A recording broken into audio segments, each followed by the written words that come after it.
speaker is unusual. He's a Navy person. But as I learnt more from reading his wonderful book, a bloody job well done. The Navy contribution to the helicopter war, Australia's was part of the American helicopter war in Vietnam, was not insignificant. The one about Speedy is an observer.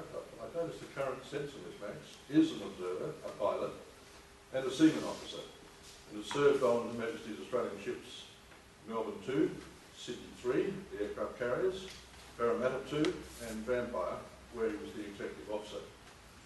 He served on most of the Fleet Air Arm squadrons, 723, 724, 725, 816 and 817, and has over 200 arrested deck landings and catapult launches and about 4,500 hours of flying time. He's flown as piloting commander of over a dozen naval aircraft, including jets and helicopters, and as he let me know before I came up here, he flew that Wessex over there as well. He assisted in the rescue of sailors from the Melbourne Voyager collision on 10th February 1964. And after 20 years in the Navy, he went into local government as a town planner and spent time as the Shire President and member of various other organisations in paid and unpaid capacities. He's very modestly not gone into detail in his biography about his time in Vietnam, and I'll let him talk about that and the experience of the Navy contingent. Max Speedy.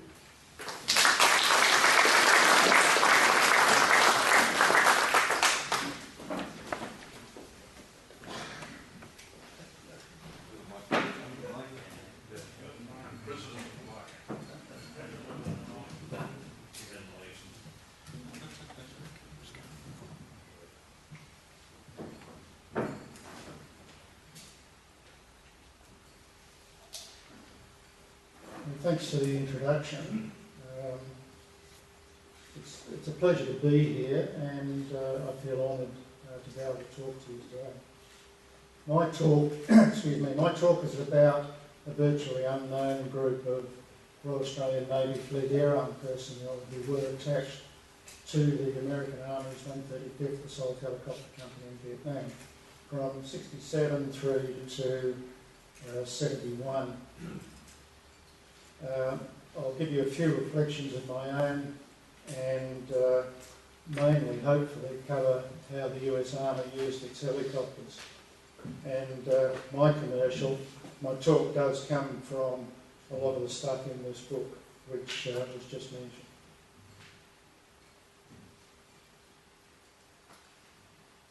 Now, the point of this slide is to give you an idea of just how big that war was. This is a compilation of the US and Free World Forces, as they were known at the time, versus the North Vietnamese and Viet Cong on the other. And the numbers were very roughly 1-to-1. And for comparison purposes, the Iraq Desert Storm numbers are up there, where the Americans had roughly a 3-to-1 ratio. Whilst the technology you may ascribe to the Americans in Vietnam should have given them the advantage when it came to a fight on the ground, we were pretty well evenly matched.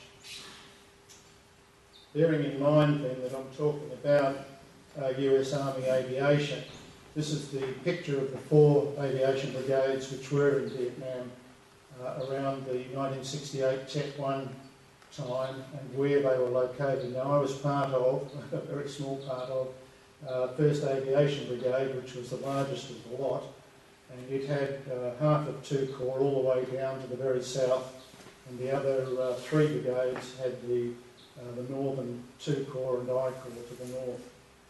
Has anyone ever read Chicken Hawk? Robert Mason's iconic book. If you haven't and you don't want this book, then get Chicken Hawk. It'll tell you exactly the same stuff. Now, the transition from 32 helicopters of doubtful capability in 1961 didn't happen easily. A major study in 1962, I'm talking about American Army, nothing else. A major study in 1962 said that the Army should be put in and taken out of battle and supplied in battle by helicopters. Not to say that there weren't turf wars, there were plenty of them, and between the US Army and the US Air Force, they were the most significant at the time. The Air Force was saying that only its aircraft could provide support to the helicopters whilst those helicopters were airborne. Once the troops were on the ground, then the Army could take over. It was a battle which was fought for quite a while, but eventually an agreement was signed off between the chiefs of US Army and Air Force so that Army was able to look after its helicopters and everything that went with them, including research and development. And the Air Force had, for its part, took over Army's Caribou aircraft. And as an aside to that, the 135th was a Caribou company, but was transformed at Fort Hood in Texas to the 135th Assault Helicopter Company, of which I became a part later on. Well, you slipped, no, that's fine, sorry, I'll go back, my fault. From 1965, when the war really did start to escalate, this organisation was stood up, and in the 3 years to 1969, which is the picture you're looking at here, 1st Aviation Brigade grew to 4,500 officers and warrant officers and 19,500 soldiers. In 1969, the 1st Aviation Brigade flew 1 million hours, and the 135th contributed about 35,000 of those hours to that effort. Each Combat Aviation Battalion, the 222nd in this case, was assigned to a US Infantry Division. In our case, again, the 9th US Infantry, as well as the 9th South Vietnamese Infantry, both located in the Mekong Delta. So, how did a simple sailor get to be with an American Army unit? Well, there are a number of threads to this. First of all, Navy had considered commissioning a new squadron of Hueys to support Army in Vietnam. But when it was realised, for better or for worse, that the helicopters would be surplus at war's end, the idea was dropped. The RAF also wanted the Americans to provide 4 Hueys to RAF that they could fly, but the US rejected that. And then Navy went to the Americans and said, well, what about we give you some Navy pilots and maintainers to reduce your logistics chain? And the Americans said yes, and from that the RAN Helicopter Flight Vietnam was formed. Additionally, the RAF got 8 of our pilots, and they served in the 9 Squadron between May 68 and April 1969. But of the contingents of the helicopter flight that went to Vietnam, 4 of them, Navy, as best it could understand the situation, and it didn't, formed a small squadron. 8 pilots, 4 observers, 4 air crewmen, quite a bunch of quite senior maintainers, chief petty officers, people who've been in the Navy for 15 and 20 odd years and clearly had a great deal of experience. We had a cook, a steward, a pay office person to look after our pay, a sick berth attendant, and even a photographer. And we joined the 135th. Now this is my group. I was in the 2nd contingent. And the EMU thing, our logo, was an experimental, it was an acronym from the Experimental Military Unit, which we were, the experiment between the Army, US Army and the Royal Australian Navy. The Americans, they were a bit miffed when they worked out the bird couldn't fly, but in any event, it was a call sign we grew to love and were certainly very proud of it. The 1st contingent went to Vietnam in October 1967. It was based in Vung Tau for about 3 months, at which time pretty well all the work that the 135th did was with the Australian Army. In January 1st of January 1968, the 135th moved north of Phuoc Tuy province to Blackhorse, Camp Blackhorse, and when I got there in September of '68, for my year, I only ever did 4 lifts with the Australian Army. The rest of the time, the 135th operated with US Army and South Vietnamese, about 50-50. And at that point, we lost pretty well all contact with the Australians, except for the resupply of beer. In December '68, we moved yet again from Black Horse to Bear Cat, which was reasonably close to Saigon. And the reason for these moves, it wasn't the last move, because a year later, the 135th moved properly into the Delta at a place called Dong Tan, which is a pretty big base. That was our AO, that was where we were operating. Now, in accordance with the American-Australian agreement that was in place between ourselves and the Americans, our officer in charge of the helicopter flight was the executive officer of the 135th.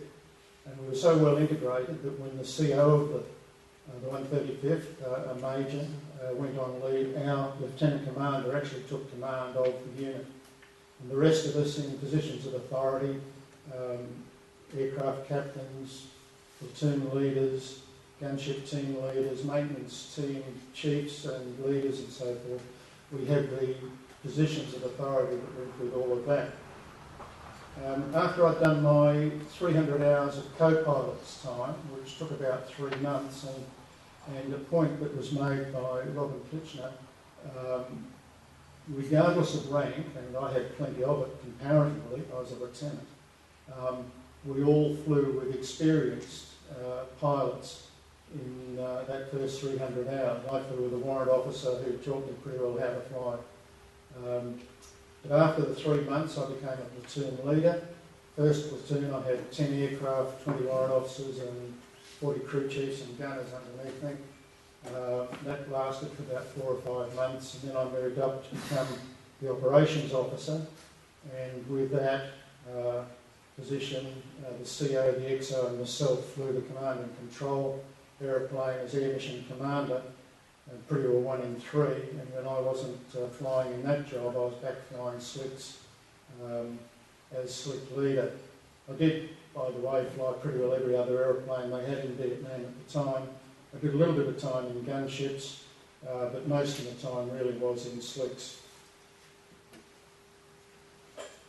Now, each of our contingent leaders had a directive from Chief of Navy. It was long on admin and all that sort of stuff, but the important aspect of it is the bit in bold there, should you be imperilled, etc., etc. Now, it was impossible guidance to follow. Some of us would be flying as co-pilot with an American in command of the aeroplane. Just as often I'd be in command with an American crew, but I was only one in a team of 15 aeroplanes up on the day. And there was no way in hell you could abort a mission just because it was imperiling you. Because if nothing else, the backseat commander in the command and control aircraft, the battalion commander, whose troops we were actually putting into battle, was actually commanding you to put my troops in such and such a place. Now, it was, we just didn't have the authority not to follow those instructions. And simply thought anyway, whilst there was plenty of frequent discussion about whether we should or shouldn't land here, maybe there, we always had a common cause. You couldn't know if a landing zone was going to be hot until you arrived in it anyway, and so in the final analysis we just ignored the Chief of Navy's directive. Now, rules of engagement have been touched on very briefly. I can't see a thing here. Is that actually showing up right? Yeah, okay. Sorry. The first part of it stated that should you can only use fire defensively, but when it was realised that the war was getting a damn sight hotter than that, then the rules were changed, as you can see on the slide. So the practice that we used came down to this. Depending on where we were operating, we would use suppressive fire without normally taking any enemy fire first up. The nipper palm edges of most of the delta landing zones and the edges of jungle clearings are cases in point, and they're pretty well always booby-trapped.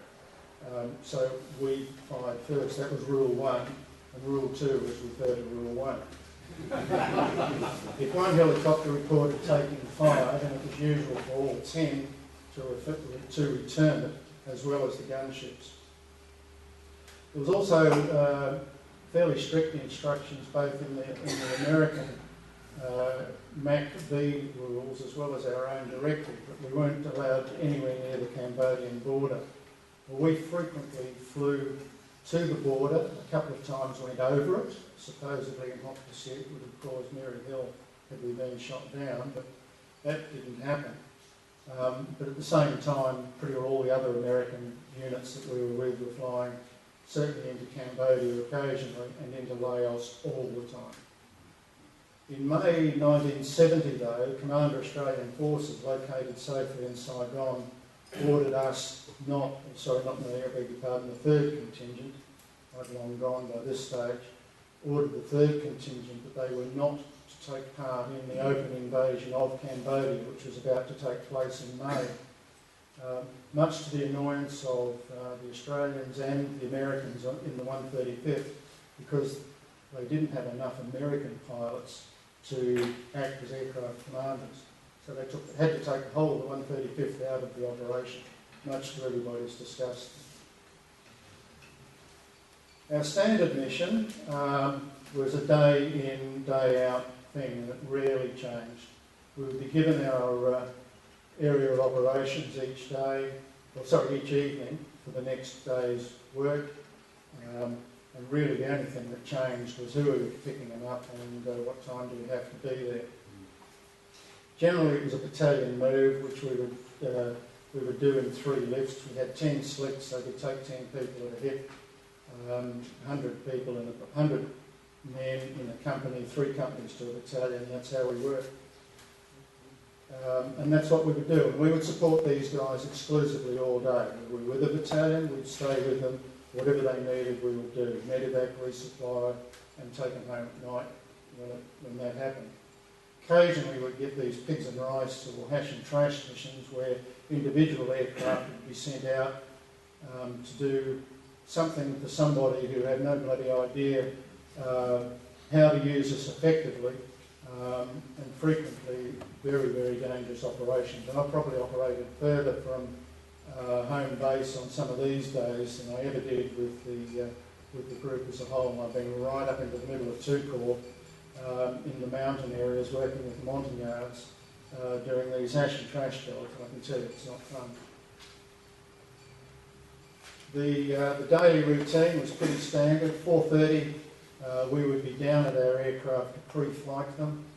If they would start up, we would go and have breakfast, get briefed, and eventually get airborne at about 6. The maintainers would have our aircraft in that intervening period if we couldn't get them to work properly, and then off we'd go for our mission. Command and control, which was a Huey like the one out here, with a great big console of radios for the battalion commander in the back. 4 gunships would go off, and then we would follow in the slicks and do our work. If we were really far away, as we frequently were over on the Cambodian border, then we would take a spare aircraft with us in case we had to replace one of them during the day.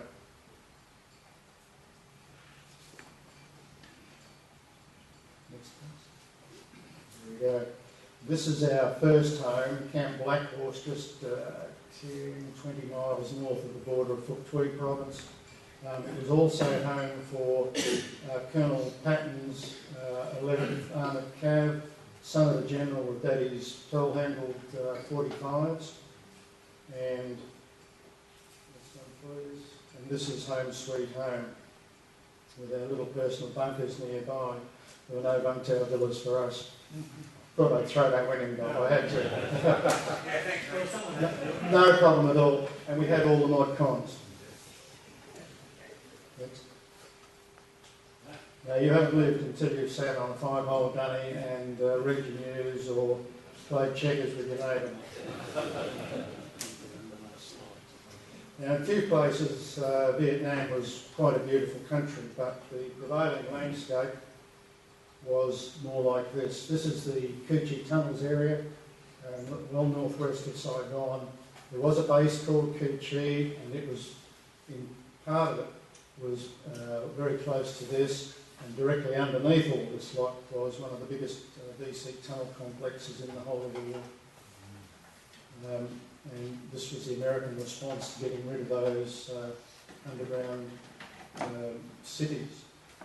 I was up there one day operating here as CNC and saw a line of 500-pounders start smacking into the ground with time delays, and it damn near got one of the gunships, and they were very lucky to get out of the way. We just missed the call that there was a raid on the way. I mean, those guys just did what they wanted and didn't ask anybody's say-so.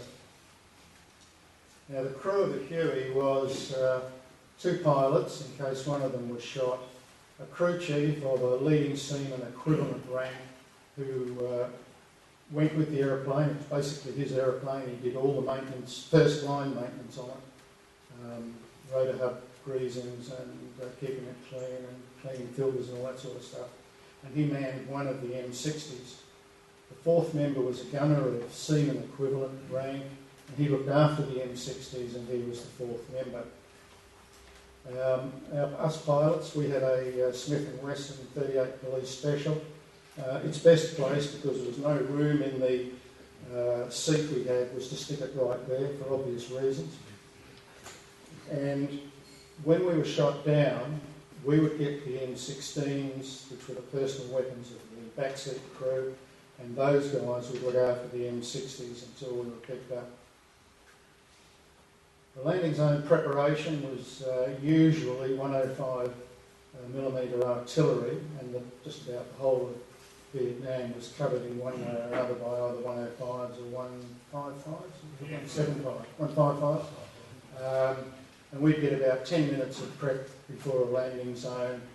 It would stop maybe 30 seconds before the gunships and we arrived. Smokey, you would hope, would put a screen down on if there was going to be a hot side. You hope you got it right. And then we would land. Occasionally we would get a landing zone prep by fighters, American fighters, Air Force guys, almost on call off a taxi rank. I remember one classic day, a pair of Phantoms ripped down one side, a pair of Super Sodas down the other, with bombs and napalm, and we landed about 10 or 20 seconds after that. I did take part in an 80 aircraft assault one day. That's 80 aircraft and 16 gunships. It was 8 companies, and I think that was more for the benefit of the commanding general of 12th group, but hey, it looked good. Most of the time, though, it was just 10 aircraft, us and the battalion that we were working with. Occasionally, we'd get together with 2 companies and 20 aircraft, but this was 10 was the normal deal. This is one of our gunship types, a UH-1C with 38 2.75-inch rockets, and occasionally a Frog 40mm grenade launcher in the front, that little bubble thing on the front of the aircraft. It was called Thumper because it really did thump the hell out of the aeroplane, and it was the most difficult thing in the world to aim accurately because of the time of flight of the shell, but it was still a fairly good weapon. But our preferred model was this one, 14 rockets, miniguns, one on either side, which could be aimed out of arc, which could be aimed about 25 degrees either side of the nose. And if you wanted to go further around, you could get to about 45 or so degrees. That one would ramp up to 4,000 rounds a minute, and the other one, fortunately, would stop whilst it was out of arc. Trouble was, and there was a reference made to the all-up weights of aircraft flying, we would always load full fuel and full armament and then work out how to take off. And for the aficionados, we would frequently take off with the beeper right on the stops. Very occasionally, you'd even get the crew chief and gunner to get out and run beside the aeroplane until it got enough bouncing, thumping along the ground, and just as that moment critique, the guys would leap on and you'd get away and pick up revs and so on. But these things were so heavy that they could only ever fly at about 70 knots flat out, which was 20 knots slower than us, and when the Huey Cobra, the AH-1G, finally came into service, it was certainly a faster, better, more accurate platform. The forerunner of our Apache, the Apache and our Tiger. It was a great platform, but even so, that wasn't a bad aeroplane to have at your side. Now, flying for so many hours a day meant that our formations were pretty loose, same way, same day generally. But when we got to the landing zones, we obviously always closed up to about one rotor's distance apart. Night combat assaults were something we all hated with a passion. They weren't easy to do. Flying formation as we were, we only had very dim top nav lights on the adjacent aircraft to formate off, and so without doors on, we would use the instrument panel of the nearest aeroplane. If you could read his instruments, you were too close. If you couldn't, you were too far away. As for height references, though, we didn't have night vision goggles, we didn't have radar altimeters, and all you really had to hope for was a bit of moonlight off the rice paddies. We wouldn't use our landing lights, that always drew fire. It was a bit like a candle to the moth. And I got about 85 hours night combat assaults, which was more than enough. Now, the next point I make on this picture is the fixed mounted M60. All new gunners had to do their time there because it was on fixed mounts, you couldn't fire into the aeroplane and all the rest of it. But the reason for that was if you wanted to graduate to be a gunship gunner, you had to do your time in slicks because these fellas had their M60 hung off the roof, so that these guys could and had to get out onto the side of the aeroplane to fire underneath the nose, and certainly when breaking over the target, back under your tail, as that was your most vulnerable point. And I can remember one day when I was flying gunships, one of them put a round through the nose of the aeroplane, which caused a little bit of excitement. And some other occasion, not when I was around, one of the guys hit a rocket as it was going out the tube, and that really did cause some spectacular confusion. Now, landing zones like this were pretty common currency for us. This is down in the Union Forest on the western border of Four Corps. It was a DC, North Vietnamese stronghold. We went down there, we fought our daily battles down there, and nothing ever changed because we had to go back the next day and repeat the whole business yet again.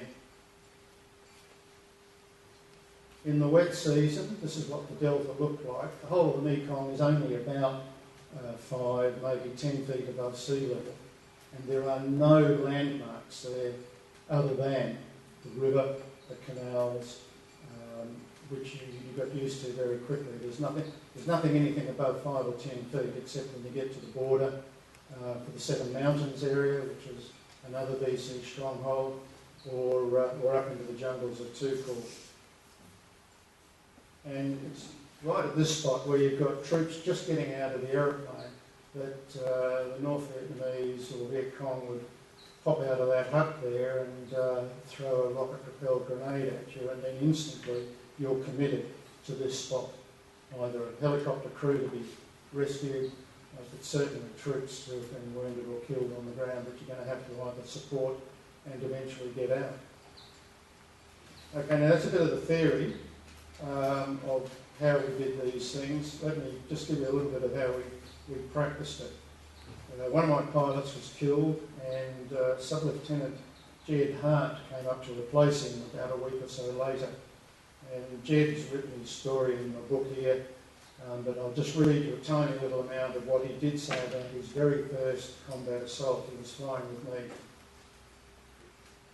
Later, with hundreds of combat assaults under my belt, I wouldn't recall one PZ or LZ from another. But that day, I remember our air mission commander guiding the lead ship of the flight to land short of the 3 burning helicopters.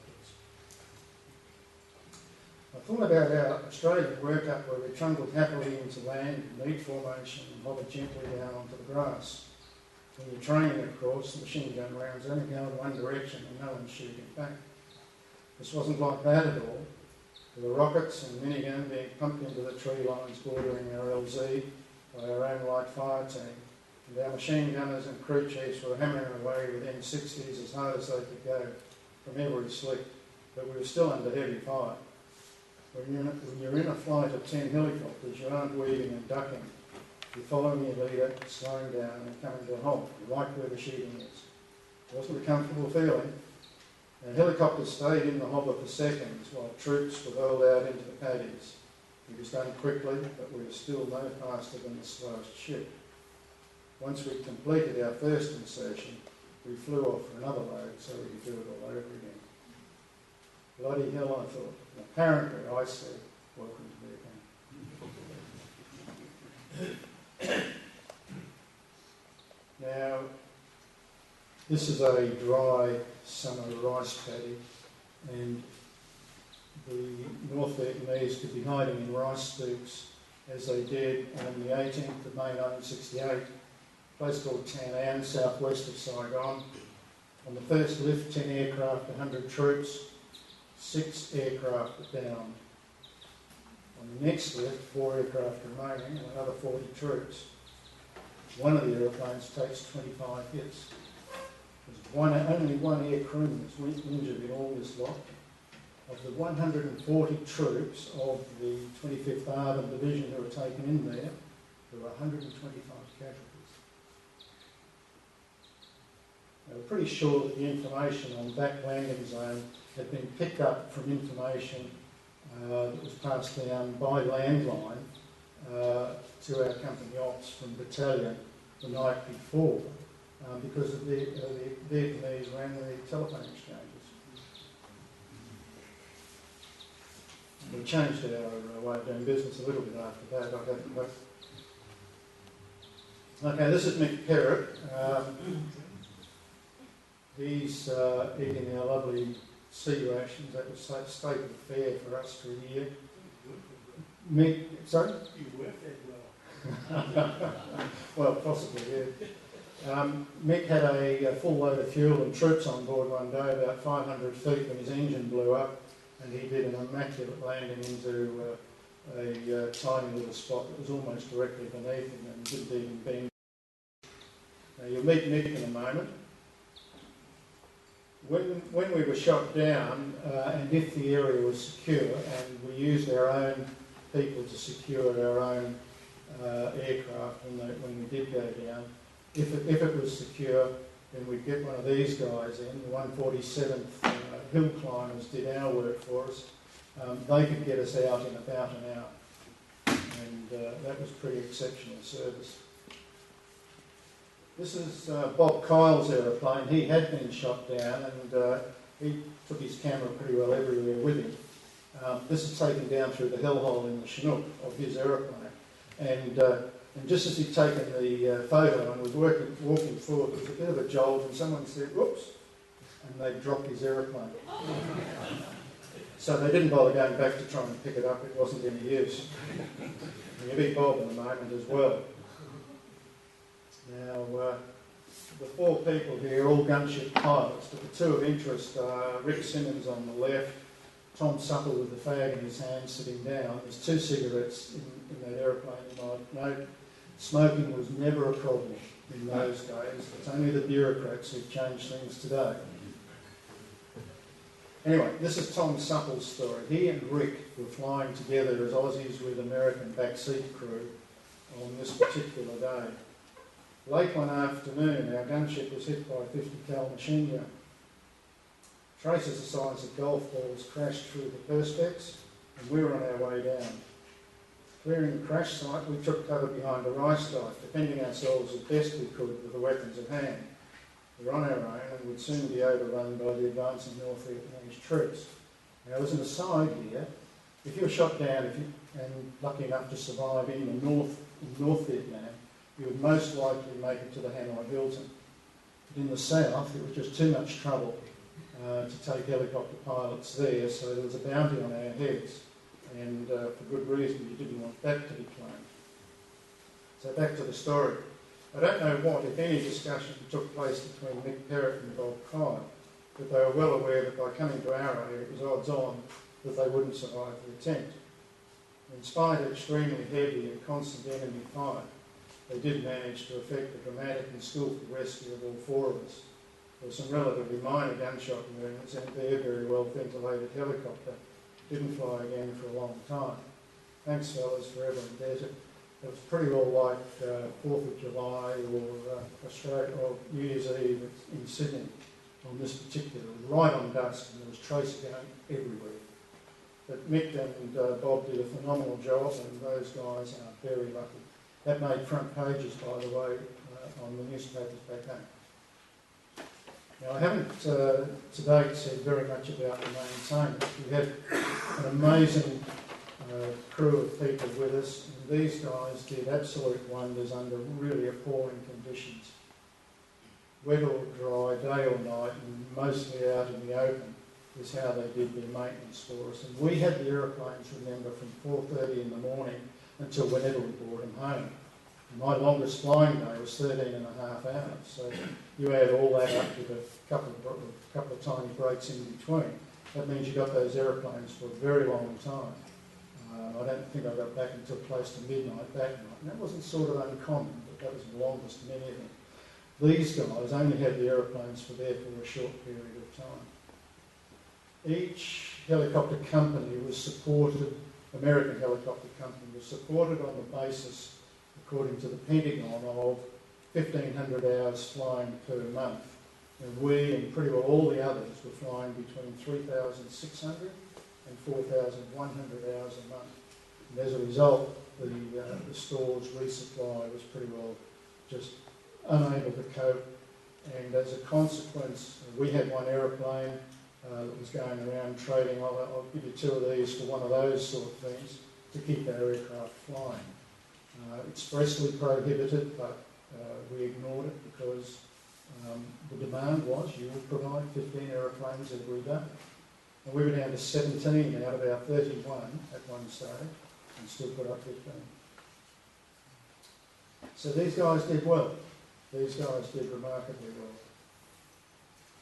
Okay, here's a little bit of a reality check. This is Bob Merkley, an American warrant officer. Slide says it all. Oh, it doesn't. Well, he was shot down 3 times before he had his 21st birthday. I won't be smiling. And the next one, please. Well, I'm going to give you a bit of a diary of events which concern just the Australians here. But remember this, Australian or American, we were always flying together with no segregation, and we all had American crew anyway. Starting with the 8th of January 1968, 3 aircraft shot down, and Bruce Crawford gets 25 hits to his aeroplane. He gets a Distinguished Service Cross for that, and a Specialist 4th Class, Gary Wetzel, WTZL, gets a Congressional Medal of Honor. 12th of January, 1 aircraft shot down. Leading Airman Wardle and French are both wounded. 8th of February, 68, 8 aircraft knocked out. 2 of them crashed, 4 people are killed and 2 more wounded. 22nd of February, Lieutenant Commander Pat Vickers, our first casualty, was killed. 18th of April, 11 aircraft are hit and 2 shot down. 18th of May, 10 aircraft are hit, 6 go down, 125 troops are wounded, I've referred to that. 19th of June, Lieutenants Leake and Craig, who were both with 9 Squadron at one stage, but were with us on this particular one, but Leake and Craig and Leading Air Crin and Green spiral in from 1,500 feet with a 4th, an American member on board. They survived. God alone knows how they survived, but they did. And they were picked up by an Air Force crew, for which they're eternally grateful. 8th of August, 68, one of the gunships is hit by a rocket-propelled grenade, and Pirosa Phillips on the right, and Lieutenant Tony Casadillo on the bottom right are both killed, along with 2 more Americans. On the 23rd of October, we have what we euphemistically call the Battle of Ben Tre. That was a sod of a place to go to. It was another VC. It was basically the VC capital of South Vietnam. 14 aircraft to hit on this one. 3 slicks and 2 gunships go down, and we had to call in reinforcements. 23rd of December, day after my first wedding anniversary. I lead a counter-attack on a South Vietnamese company that's surrounded by North Vietnamese Army battalion, and we all get a few hits for our trouble there, and I have to go back in a couple of minutes later and pick up some medevacs. All very interesting stuff. It takes us up to January 69, from January 69 to April 69, about 120 days. There wasn't a day went past when one of our aeroplanes didn't take a hit. On the 3rd of January, Sub-Lieutenant Tony Hewlin and his crew of 3 are killed. On the 15th of January, I get shot down. On the 2nd of February, Tom Supple and Rick Simmons are shot down and rescued by Nick Perrott and Bob Kyle. On the 13th of February, another gunship gets shot down, and I go and rescue these guys. This one was almost funny. Almost. I had a brand new gun on the right-hand side of me. Probably couldn't understand a word I was saying. I mean, these guys came into country and were flying pretty well the next day. He could probably hardly understand a word I said. But in any event, I'm going and trying to pick these guys up. Command and Control's up above me, jamming up the radio, saying, I can only see 3 crew. Where's the 4th crew? Get the 4th crew, and da da da da da da. And the guy's saying, sir, I think they're shooting at us. What do I do? And anyway, he did eventually get himself organised, and we got in there and picked the crew up. The aeroplane was actually burning when I got there. We got the crew out all right. That wasn't too much of a drama. But then the fire inexplicably went out, and they had to go and pick the aeroplane up, which eventually get it, which caused some trouble. All right, that was a bit of a diversion. 22nd of February, 69, Rick Simmons, that gunship guy, he gets wounded, but comes back to the fray a month later. On the 31st of May, Lieutenant Crewman Noel Ship and his crew are shot down. It's ship there, bottom left, no shirt and holding the rocket.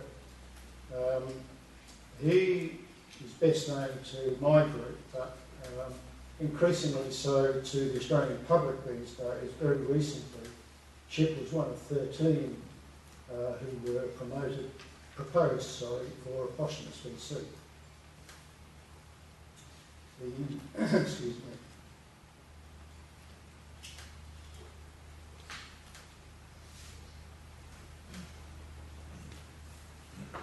The Recruit School of Service, welcome the Navy today, thank you for coming, is going to honour Ship by calling one of their divisions after him. I think that's great. 21st of July, 1969, let me remember what happened.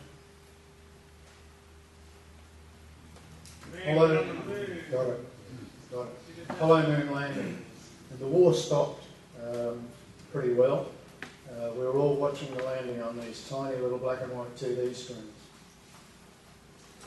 And I mean to say there were only, I think, 2 or 3 other days declared for non-combat operations. Christmas Day was one, Easter Sunday was the other. It happened on this day with Apollo moon landing. And I'm not sure about Thanksgiving, but many of them, there weren't many days off. I mentioned the 21st of July because on the 22nd of July, another slick of mine goes down and kills everybody on board. And so it went on. Nearly finished. Some statistics for you now. Just basically of the year that I was there, 35,000 hours, over 250,000 troops. I got 1,250 hours for my year there, and all of us pilots were getting about the same. Lots of aircraft destroyed and heaps damaged. 13 killed, 22 wounded, of the total 135th, including 2 Australians killed and 5 wounded in my year there. That was a casualty about every 10 days, so you were fairly focused on what you were doing. The helicopter flight Vietnam in its 4 years there, 5 killed and 25 wounded. Now this next bit is a bit of a dodgy statistic, but it's accurate enough. Of the 50 of us aircrew who were flying all the time, and the observers, and I don't wish to denigrate them because I am or was one, but the observers were used in non-flying roles most of the time. Of the 50 of us who were flying, there were 30 casualties, and that's a pretty disproportionate rate. Dust-offs were spoken about earlier on. In the first half of 1968, nearly 100,000. It was double the annual rate for the 2 previous years, and the reason for that was Tet, the Tet offensive of February 1968.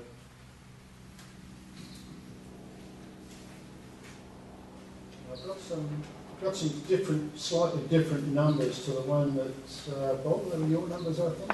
Someone's numbers, I beg your pardon. We're talking about the number of aircraft in Vietnam, and I think you came up with 11,000. Yeah. I won't argue as to who's right, but these are my stats, so right now I'm right. We can find it out later.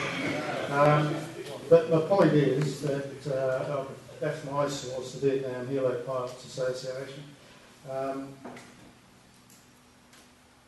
2,200 aircrew killed out of a total of 58,000 Americans. And at least 100 American soldiers were being killed in a good week, and up to 600 in a bad week. And ultimately, the American public called for stop. I said on my busiest day, I flew 13 and a half hours. It wasn't uncommon to fly 10 and 12 at a stretch for days on end. I was flying an aircraft that was pretty simple, but it was great, and we loved it. It was a war where the philosophy was what you had was okay, more was better, and too much was just about right. In closing, I had the pleasure to fly in the Vietnam Vets Parade in Adelaide in 2007 with my son. And it was pleasing to me anyway to note that I could still hover, albeit under his very watchful eye. We used to say that if you couldn't hover or tap dance, you were queer. Thank you very much for listening to me. We've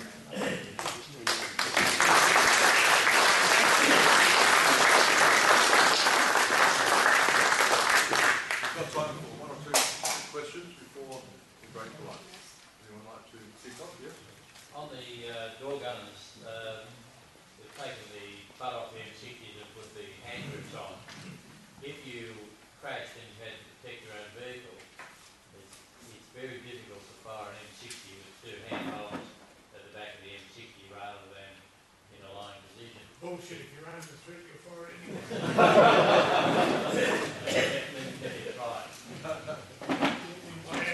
Is that a question? So we used to hang on to it like this. We used to hang on to the yards and just under the hip, 40 Murphy stuff, and it worked all right. None of this aimed bloody fire. Watch where the traces are going. Another question on this one?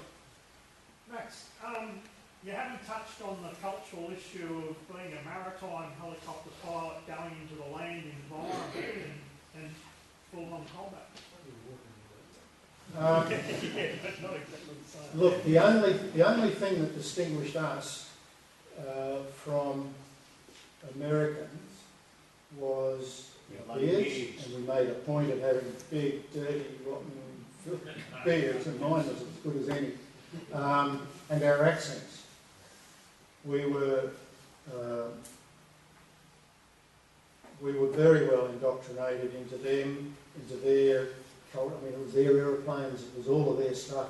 We had to meld in, but we were good at our job. I mean, sure, I was only a lieutenant, and I was still very young, but I was a lot older, and I had a lot more experience than the warrant officer pilots, who were the majority of these people in all of the helicopter companies, who had had a 35-week course on how to fly a helicopter after a fashion.